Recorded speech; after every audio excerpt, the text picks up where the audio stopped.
Hello, ladies and gentlemen. My name is Jason Mudd, and this is the 502 Leader Series presented by itsmontez.com. This podcast is designed to talk to local business leaders, social influencers, people doing great things, and deconstruct some of their habits and rituals and put them into actionable tips that you can put into practice in your own life to make things better.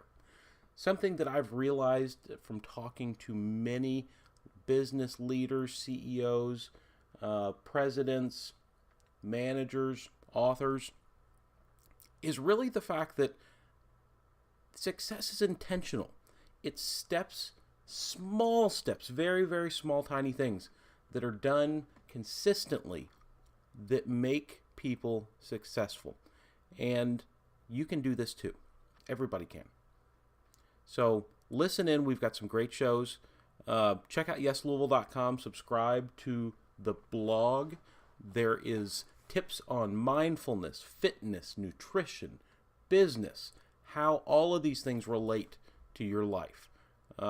Fantastic reading for really anybody. So check them out. It's an awesome thing. Thanks, everybody. This episode of the 502 Leader Series is brought to you by 502 Fit Pass. 502 Fit Pass is the area's best way to get fit and get out in your community. You buy one membership and you can travel to up to 75 gyms in the Louisville area. It is absolutely fantastic. Never get stuck in a boring routine. Never get stuck in a place that you don't want to be in. You can travel around everywhere. Great online scheduling. Get your own 502 Fit Pass at 502fitpass.com. Hey everybody, Jason Mudd here.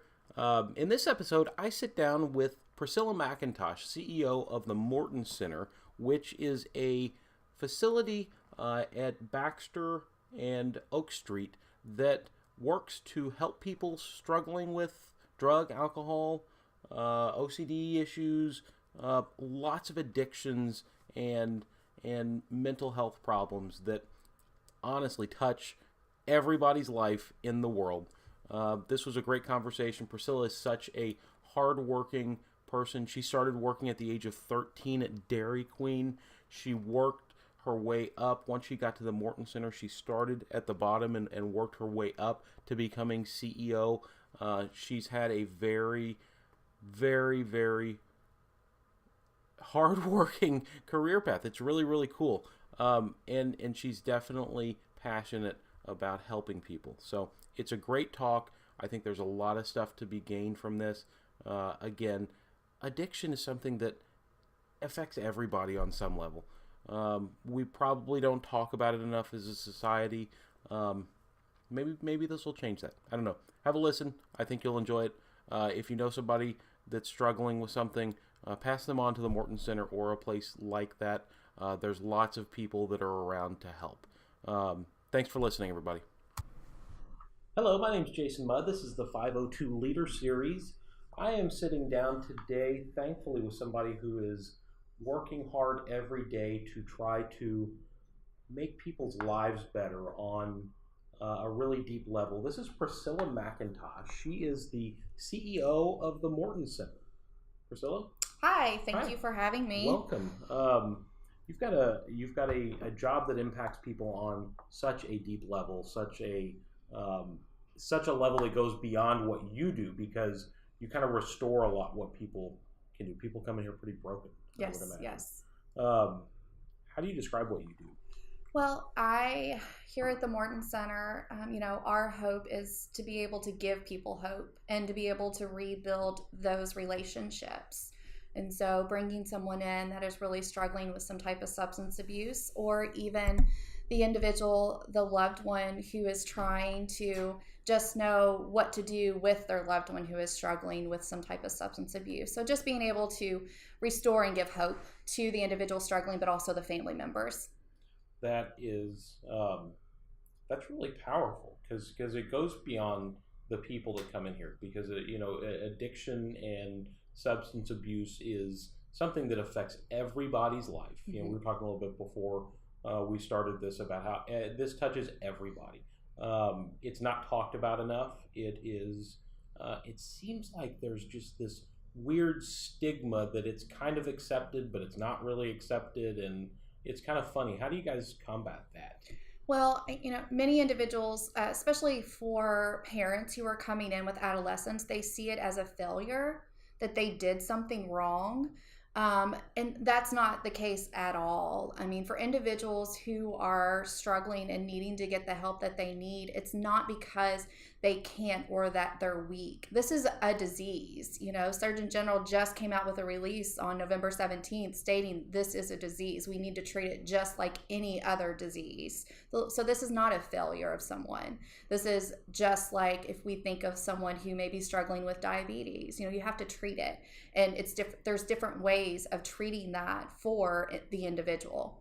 I think that we're kind of in a position in our society right now where we're seeing that a lot of medicine has gone for so long in treating symptoms rather than treating the causes of so many of our illnesses. And I think that mental health is an area that's a little bit interesting in that respect, because the people that are doing it right, I mean, like Morton Center's been around for a good number of years. It's not a new thing, but the idea of therapy and fixing problems where they arise it's what you guys have always done. Right. It's not, you guys aren't throwing a pill at something.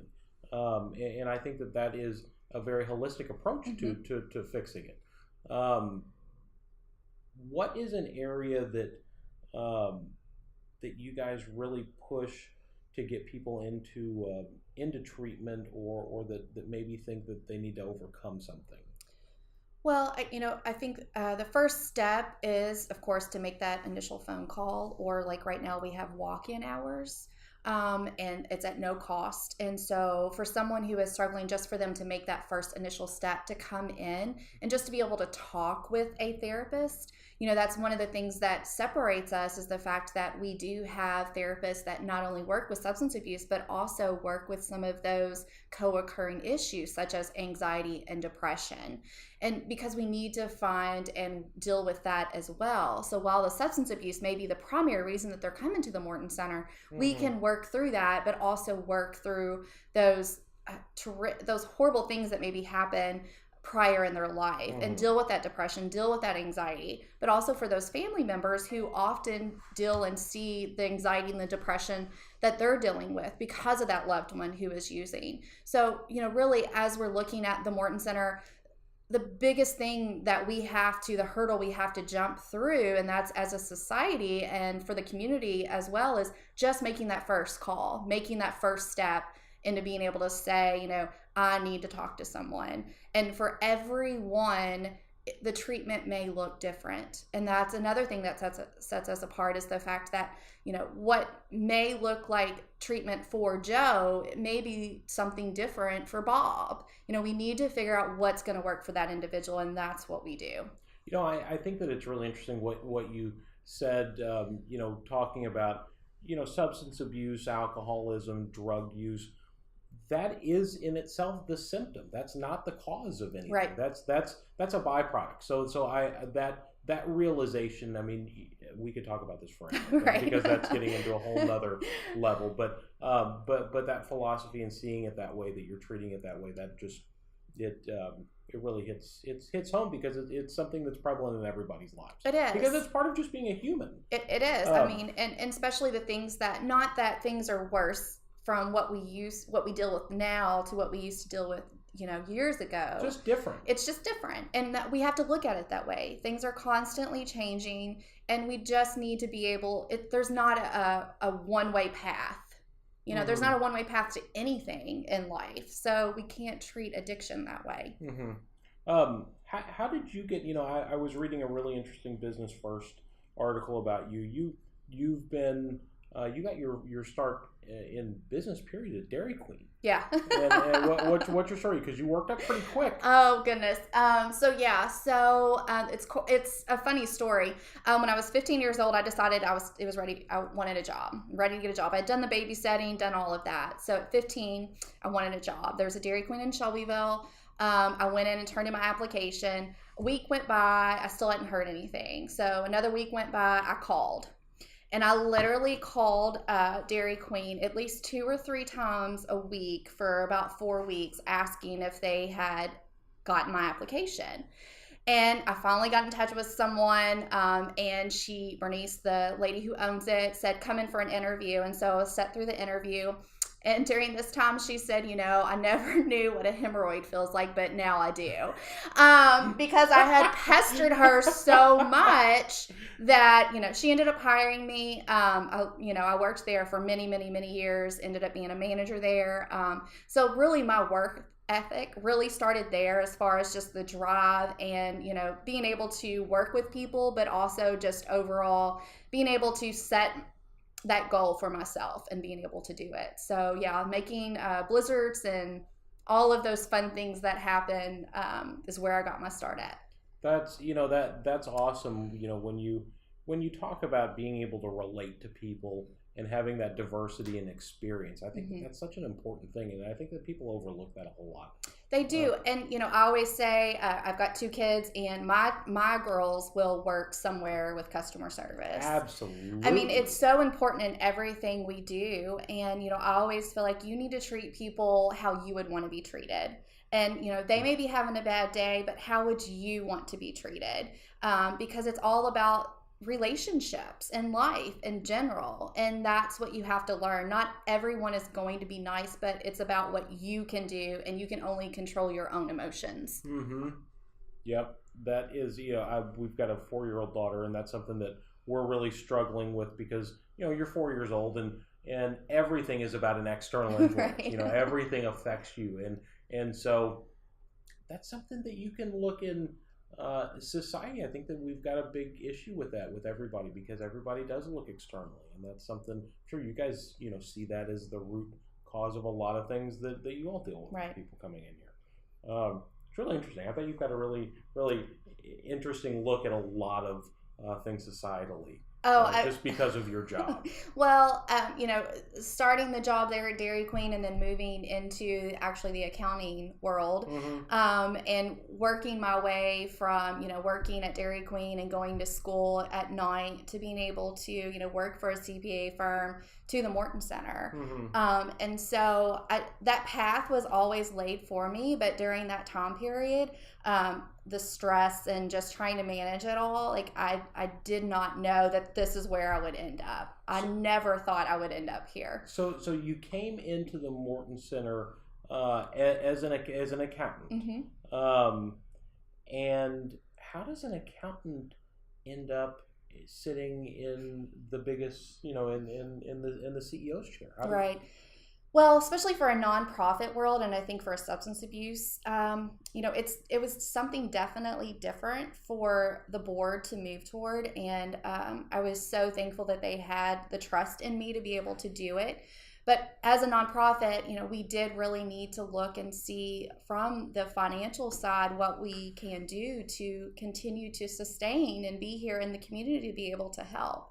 And so that stability piece and that business side, where I was able to kind of look at, what can we receive maybe money from for some of our services, and what do we need to go after for some of the grants, and what do we need to do as an organization just to maintain and stay here. We've been here for 33 years. What can we do to stay for another 33 plus years? And so how does when I was reading some of these pieces about when your big deal is making sure that this is funded, because obviously if you guys don't have the money, you can't help people. And as we were talking a little bit before, one of the people that come in that recognize that they need help, I can't imagine them being turned away for any reason. Right. So keeping your all's war chest filled is such an important thing. You guys have multiple fundraisers throughout the year. Yes. What's your all's biggest event that you guys do? We have a luncheon every year in September for Recovery Month, and so that is our fundraising event that really helps provide the overall funding for our scholarships. Especially right now more than ever, we have a lot of individuals who are coming to us who do not have any health insurance, or they have such high deductibles of $5,000 and $10,000 they cannot financially afford treatment. And so, for someone to make that first step and wanting to get into treatment, then to be told, here's the cost, it's just too overwhelming for them, which sometimes can lead to going back out and using it, or they can decide like, I can't do this right now, it's too much. And so we need to have that scholarship to be able to provide that treatment, because you have about a 24-hour window for someone who says, I want to get help, and to be able to move on that. And for individuals who are wanting help, especially here at the Morton Center, they come in that day, they do the no-cost walk-in, and they start treatment that night. So there is not this waiting and, thinking, okay, I'm going to go back out and use one last time. And, but the other part of that too is with the Morton Center and the education that we provide, not only to the families, but to the individuals, we don't walk in and say, you have a relapse, you're out of here. We want to be able to provide that support. We want to give them those tools. We're not promoting relapse. However, they're here for a reason, and we need to be able to support that and have the family members understand that as well. That desire to change is something that, relapses happen. People are people. Exactly.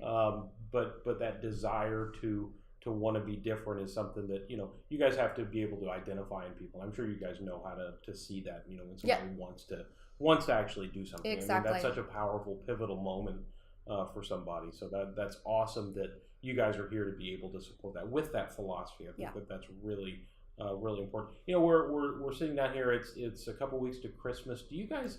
Christmas is a tough time. It is for a lot of people. And that's something I think that in society maybe we're a little more mindful of this right now. I think that we don't know necessarily what people have going on in their lives. Right. But how do you guys see that in patients coming in here as far as numbers, and do you guys, is it a big change? Well, sometimes around the holidays, it can be a struggle for individuals as far as family members to really want to deal with the situation, because it's easier just to say, like, I just want to get through the holidays. I don't want to deal with this right now. I just want to get through the holidays. So often what happens is during the holidays, as families are together, and they're together a lot quite often, they may start to realize that this is really worse than what I thought it was. And so with that, we typically will see a lot of individuals who will be calling after the holidays. We do still have some individuals who will go ahead and make that initial phone call through the holidays, especially because it can be very triggering, and a lot of times we do have individuals who will continue with the Morton Center for many years into some of our aftercare groups. And so we will see individuals come back into our aftercare groups, our individual sessions, because there are so many triggers that can happen, and they need and want that support to make sure that they understand, especially in the first couple of years of recovery, how do I deal with this Christmas event that's happening at work? The individuals I work with don't know that I'm in recovery. So what do I do, and how do I handle this? That's actually an interesting question. How do you approach that with, my thoughts on being in recovery, which I've never been shy. I've had issues with alcohol in my life. I think that's touched a lot of people. How do you guys feel about? Is this something that I think that this is something we should be more open about. Yes. I think that's something that we should talk about more. I know it's helped me immensely talking about it more and being more open with it. Well, thank you, Jason, for sharing that, and because it is so important, because we need to, as a community and just as a country, be able to share and show there is hope, there is recovery, and this is what it looks like. And to be able to, openly talk about that. So when we're looking at maybe events and being able to have events, having sober events, but also, it's just that education and that knowledge for individuals who aren't struggling with substance abuse. Of course, when you're out at dinner or you're out at parties, like insisting that someone have a drink really isn't the best scenario. It may not be that they're in recovery. It may be that they're just deciding not to drink for that evening. So, just to be able to really educate the community or the country about any type of substance abuse. So, for those individuals who are in recovery, for them to stand up and to talk about it and to share with that. Because I'm sure as you're sharing that, there are so many individuals who will hear that or see that and say, you know what, it's time for me to do something. Sure. Yeah. And I mean, I haven't been shy about it, and I'm not, because it's, just, it is what it is. But, holding that back only makes it worse for anybody. Right. So I think that it's really important to have that transparency out there. If more people had that, gosh, we wouldn't be in, a lot of the situations that we are overall. So I think that that's a good thing. Going through, your story and how you've evolved, how do you define success in your own life? Mm-hmm. What's that look like for you? Well, I think for me, I don't give up. Yeah. I push through. And so for me, success is knowing that I did absolutely everything that I could. Whether that means, making a couple of phone calls or just being kind of persistent, like mm-hmm. I was with the whole Dairy mm-hmm. Queen job. Success means just never really giving up and knowing that I did everything that I could. But for me, it also means there's no such thing as failing because you tried. Mm-hmm. And so with that, just, feeling comfortable about the fact that I can really honestly say, like, I did everything that I could. Mm-hmm. So for me, that's what success means. That's good. That's a good, I whenever I think about a question like that, I think about how would I try to impart this on my daughter? Mm-hmm. And I think that that's a really good way to come about it. I like that. I'll have to remember that. When you think about the word success, who's the first person that comes to your mind? I would say my father and then my grandfather who was passed.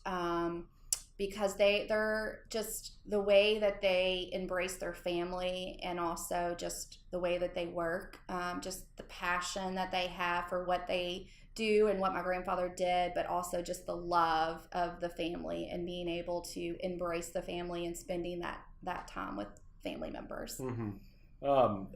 Leading in, and I guess this, who's someone that's mentored you mm-hmm. throughout your life? Your father sounds like somebody that's right yes. there. He's always been someone that I can go to and never be fearful of judgment. Mm-hmm. And having a really close relationship. And my grandfather was always the same way, being able to be there and support me, for someone who, just growing up in a small town in Shelbyville and then deciding, I was going to not really go away to college. I was going to work and then go to school at night. And even though it took me years, they supported me and realized, this is what I wanted to do. And they were there for me. That's awesome. Are you a big reader? Honestly, no, which is awful. I love, for hobbies, I do a lot of photo books.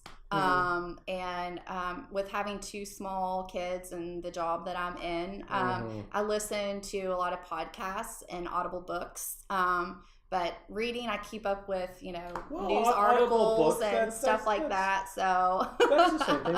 What's maybe a podcast or an audiobook that you recommend often to people or that you gift to people? Right.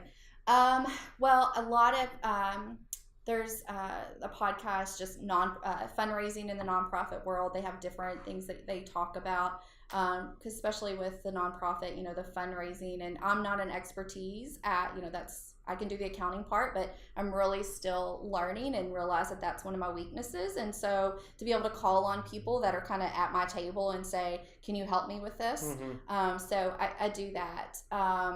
And then I'm trying to think of a book. Honestly, I hate to say, but I can't think of one right now. That's okay. That's okay. What is something that you struggle with?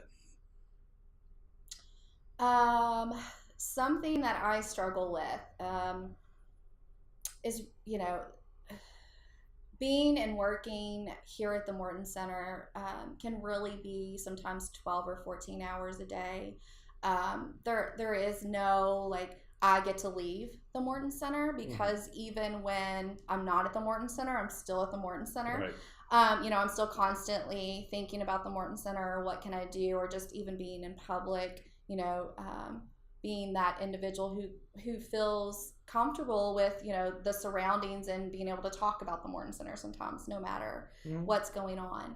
And so the thing that I struggle with the most is kind of being able to turn that off when I'm at home, to spend the quality time with my two little girls.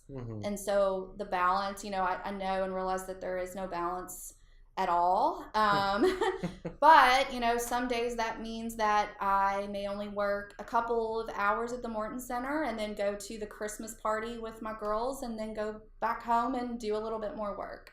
So, being able to try to be as flexible as I can, and making sure that I still am there for my girls and my husband, which can be a huge struggle sometimes, honestly. Well, I mean, that type of a work-life balance is something for everybody. Interesting in somebody in your position that maybe has a little bit more mindfulness about the impacts that can have on somebody's life. So, so that's I think that awareness is a big factor really in anything. Well, it saddens me when my girls will say, Mom, put down your phone and quit answering emails. And that sometimes my daughter will do that too. And when my daughter says that breaks my heart, because it's like, gosh, it's so bad that you're noticing this. Yes. Oh. And or their phone will ring and they'll be like, Mom, is that work again? And I'm, so I try really, really hard to be able to separate that. I'm really good about kind of giving Sunday as the family day and just, I'm not working today. Right. Yeah, that's good to be able to dedicate that hourly. Tell your family, hey, this is for you guys. That's awesome. That's very cool. What time do you wake up in the morning? I typically get up around 5:30 because my husband leaves for work very early, and so I get the kids and get them to school, and so my day typically starts out about 5:30. But it's a process with getting myself and two girls ready. So sometimes we're like running out the door about 7:15 to get them to school. What's are you a lot of people that I talk with try to invest the first part of their day in. People meditate, people do readings, or is that something that fits into your life? Priming is a good, I don't know if I like Tony Robbins a whole lot. He's got a priming deal that he does. Is that something that you get into? Honestly, first thing in the mornings, I'm kind of like, let's get up and get going. And so often it's a cup of coffee, checking my emails, and getting about the day. Typically in the evening is when I have kind of that time where I can just sit back and relax and just kind of let everything go so that I can focus on my girls or just focus on me even being able to have a few minutes to myself, which sometimes is literally a few minutes. Sure. It's a lot to manage. I can't imagine it with multiple kids. That's amazing. I have much respect for people that have multiple kids. Well, I mean, you just do what you have to do, and try not to. I often will say to the teachers for my girls, I'm the mom that can bring some, snacks or whatever. I'm not the mom that can take care of the Christmas parties and take care of that. But I'm so thankful for those moms that can do that, or dads who can do that, because that's not something I can do. Sure, yeah, and that's awesome to be able to appreciate those roles with somebody else. Knowing what you can give, value wise. Well, and I think as a leader, you have to be able to recognize that throughout your life. I know that there are things. I don't have a counseling degree, and so I really look to the therapist here to be able to be the experts in that, and to be able to lean to them and to have them support me in that area. I think that is one of the biggest strong points that I'm recognizing with more and more people is someone's ability to recognize what you're not good at. Because I think that we get so caught up. Especially you get into a type A person that wants to do everything, that wants to be the solution to every problem, and to know that you can't, and to know that there's somebody else that can do something better than you. One, that's so humbling to be able to recognize that, and two, it's so freeing because, gosh, it lets you focus on what you can do. Right. And that is a balance in itself, is knowing your weaknesses and your strengths. Yeah. Yeah. And being able to, for those weaknesses that you have, call upon those people that have that as a strength, and really having them at your table and building those relationships so that those individuals can be the people that, you look to when you need to be able to say, hey, I need help on this. This isn't one of my strengths. What do you think about this? Or just being able to get their support in that area, because you can't do it all. And there are so many wonderful, great people in our community that want to be able to help and support. I think Louisville is a really unique place. I'm biased, obviously, but Louisville has so many people that are so willing to step up and get involved. As long as you go out and you say what you want, that's the first step is going out and having that ask, because if you don't ask, nobody knows, Exactly. Nobody's a mind reader. Nobody knows what anybody really needs. But Louisville has so many people that are willing to do the work once they know what the need is. Uh-huh. I think that's a really cool thing about our city. Definitely. You talk about asking people around you for advice and counsel, and I heard a really cool quote about how you are the sum of the 5 people that you hang out with the most. I think that's such a neat thing, and it's so true, and it's probably something that you see with so many people that you interact with. Right. You see that influence of what your circle is. Right. Well, it's so true in life in general, but also, you have to think about someone who may be struggling with a substance abuse. I mean, not only are they trying to help themselves, but they also have to often find new individuals. I mean, they have to cut people out of their life. They have to find a new circle. But yeah, it's so true in life throughout your entire life. And I think that's, the one thing, especially as an adolescent, and, you don't often see that or realize that, the people that you're hanging out with are going to reflect who you are, and also are going to reflect sometimes the rest of your life.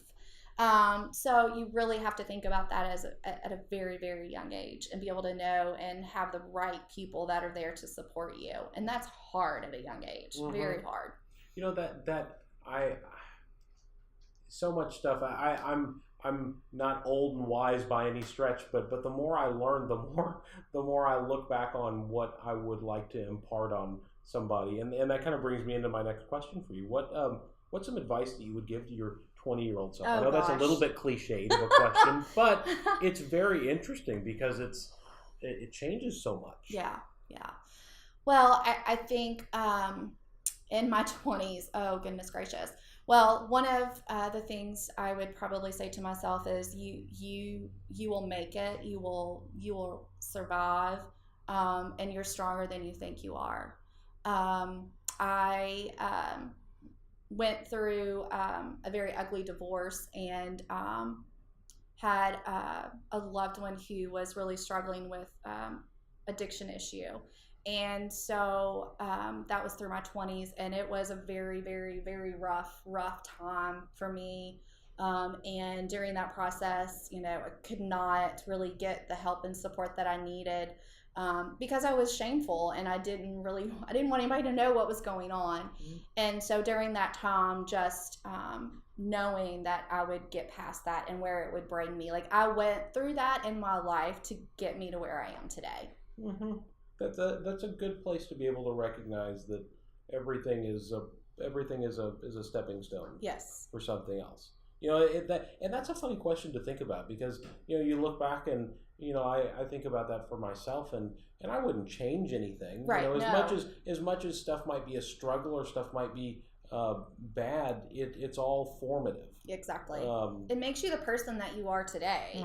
And so, while there are things that happen that we feel like it's the end and we're never going to get past it, you're always going to get past it. Exactly. Just having that faith and understanding that the path is already laid there for you. It's just a hurdle that you have to get through.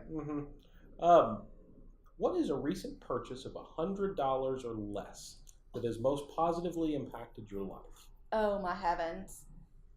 I just recently, I got this little bitty leather notebook to carry in my purse that has a pin on it, just for me to be able to, like, I think I paid $7 for it at Home Goods, but just for me to be able to have something that's small and fit in my purse.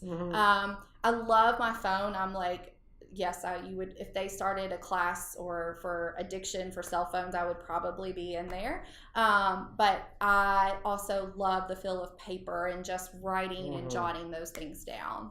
So, yeah, that would probably be it. There is something to be said about ideas, especially putting a pad and a paper, and I know I seemingly more and more every night I'm ending my day with a to-do list or what I got done, and making a to-do list for the next morning. Yep.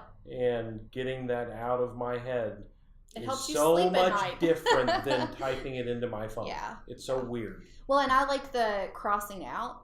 It's a physical action of I've done something. Several years ago, working at the accounting firm, I went through Franklin Covey training, small rocks, big rocks, and so I still use that to this day, just to be able to say, okay, what do I really have to tackle, and here are some other things that can wait. But being able to mark it off your list is such a great feeling, and just knowing, okay, I've got this done, now let's focus on this. It's funny. And I can't think of the general that did this. He made a speech about this, but I write down my first thing on my to-do list every day is to make my bed. And every morning I make my bed, and I'm able to cross that off the to-do list. It's such a great feeling. It's like a jump start every day. I know I'm going to automatically do this, but it's there. Very, very cool. So I really appreciate you sitting down and talking. I've learned so much about what you guys do here and some of the passion that you guys have for making a difference that, again, impacts every single person's life. Whether you want to acknowledge it or not, there's some facet of addiction that is a part of your life. Yes. With a friend, a family member. If you don't know of somebody, it's you. Probably is. That's not a negative thing. I'm not calling anybody out on that. Is there any ways, if somebody wants to get involved with what you guys do here, is there any way that people can volunteer, can give their time, how do people get hooked up with you? Well, for here at the Morton Center, of course, we do have 2 events. We do the luncheon, and then we also have our golf scramble. One of the things that we're not able to do a lot of is to have volunteers. And that's because, we want to protect our clients. Sure, right. And so being able to protect our clients and making sure that they feel comfortable with coming in and understanding, the person answering the phone isn't possibly going to be a friend of theirs or a friend of the family. But for our events, we are, looking for people to be able to help with those events. We have a golf scramble every year, and so we're always looking for new individuals to help support our golf scramble. And, being able to share with individuals about the Morton Center and bringing some awareness to the Morton Center and our services, and really being able to help provide some of that support, because we are, desperately in need of being able to get some of the funding for the scholarships to be able to help individuals to get into the door to get the treatment, because we don't want to turn them away. So where can people find you guys online? We are at themortoncenter.org. We have a Facebook page. We have a Twitter account. We're on all the different areas of social media. You can call, or you can just walk in the door. I mean, we are open from 8 to 8. Monday through Thursday, and then from 8 to 4 on Friday. So being able just to even look online and find out some information, or make that phone call, it's 451-1221. And you guys are, and I got a tour of this place when I got here, and you guys are in a very interesting building at the corner of Oak and Barrett.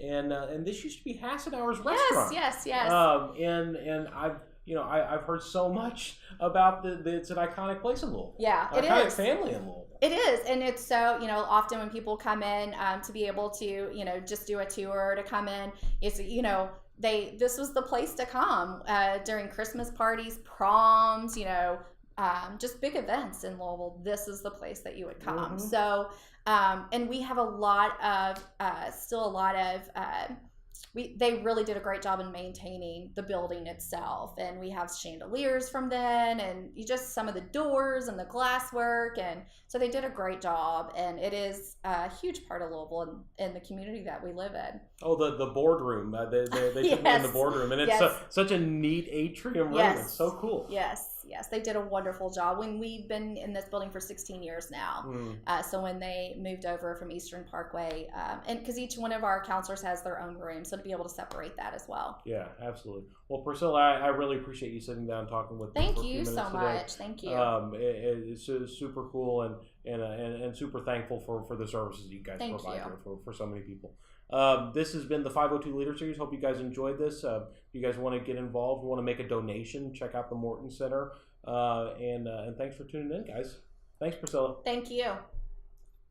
Thank you for tuning in to this episode of the 502 Leader Series. My name's Jason Mudd. Check out any of our other episodes online at yeslouisville.com/podcast, or you can search 502 Leader Series on iTunes. Again, circling back to the topic that we were talking about, if you or anyone that you know is struggling with substance abuse, alcohol abuse, drug abuse, whatever, the Morton Center is a great place to go for help. There's a lot of people that care, a lot of people that want to see you get better. You can reach them at area code 502-451-1221. Thanks for listening, everybody.